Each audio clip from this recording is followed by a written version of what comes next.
आज मैं आपको एक मज़ेदार कहानी सुनाने जा रही हूँ। एक जंगल में शेर शेरनी का युगल रहता था। शेरनी के दो बच्चे हुए। शेर प्रतिदिन हिरणों को मारकर शेरनी के लिए लाता था। दोनों मिलकर पेट भर खाते। एक दिन जंगल में बहुत घूमने के बाद भी शाम होने तक शेर के हाथ कोई शिकार नहीं आया। खाली हाथ घर वापस आ रहा था तो उसे रास्ते में गिद्दड़ का बच्चा मिला। बच्चे को देखकर उसके मन में दया आ गई। उसे जीवित ही अपने मुख में सुरक्षा पूर्वक लेकर वह घर आ गया और शेरनी के सामने उसे रखते हुए बोला, प्रिय, आज भोजन तो कुछ नहीं मिला है। रास्ते में गिद्दड़ का बच्चा खेल रहा था, उसे जीवित ही ले आया हूँ। तुझे भूख लगी है तो इसे खाकर पेट भर ले, कल दूसरा शिकार ले आऊँगा। शेरनी बोली, प्रिय, जिसे तुमने बालक समझकर नहीं मारा, उसे मारकर मैं कैसे पेट भर सकती हूँ। मैं इसे बालक मानकर ही पाल लूँगी, समझ लूँगी कि यह मेरा ही तीसरा बच्चा है। गिद्दड़ का बच्चा भी शेरनी का दूध पीकर खूब पुष्ट हो गया और शेर के अन्य दो बच्चों के साथ खेलने लगा। शेर शेरनी तीनों को प्रेम से एक समान रखते थे। कुछ दिन बाद उस वन में एक हाथी आ गया। उसे देखकर शेर के दोनों बच्चे हाथी पर गुर्राते हुए उसकी ओर लपके।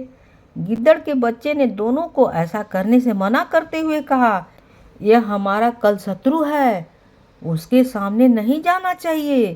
शत्रु से दूर रहना ही ठीक है, समझे। यह कहकर वह घर की ओर भागा। शेर के बच्चे भी पीछे हटकर लौट आए। घर पहुंचकर शेर के दोनों बच्चे ने माँ बाप से गिद्दड़ के बच्चे के भागने की शिकायत करते हुए उसकी कायरता का उपहास किया। गिद्दड़ का बच्चा इस उपहास से बहुत क्रोधित हो गया।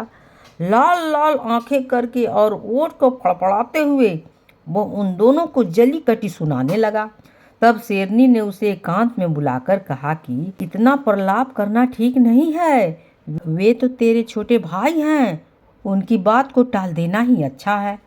गिद्दड़ का बच्चा शेरनी के समझाने बुझाने पर और भी भड़क उठा और बोला, मैं बहादुरी में, विद्या में और कौशल में उनसे किसी बात में कम नहीं हूँ। जो वे मेरी हंसी उड़ाते हैं, मैं उन्हें इसका मजा चखाऊंगा।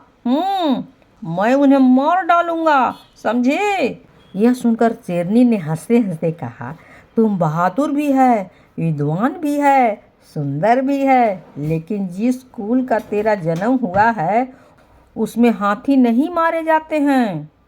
समय आ गया है कि तुझसे सच बात बता देनी चाहिए। तू वास्तव में गिद्दड़ का बच्चा है।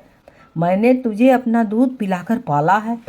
अब इससे पहले कि तेरे भाई इस सच्चाई को जाने, तू यहाँ से भागकर अपने सहजातियों में मिल जाओ, अन्यथा वे तुझे जीता नहीं छोड़ेंगे, समझे। भाग जाओ। यह सुनकर वह कांपता हुआ जंगल में भाग गया और गिद्दड़ दल में मिल गया और अपने जातियों को पूरी कहानी सुनाया। फिर उसके बाद वह अपने जातियों में खुशी खुशी रहने लगा।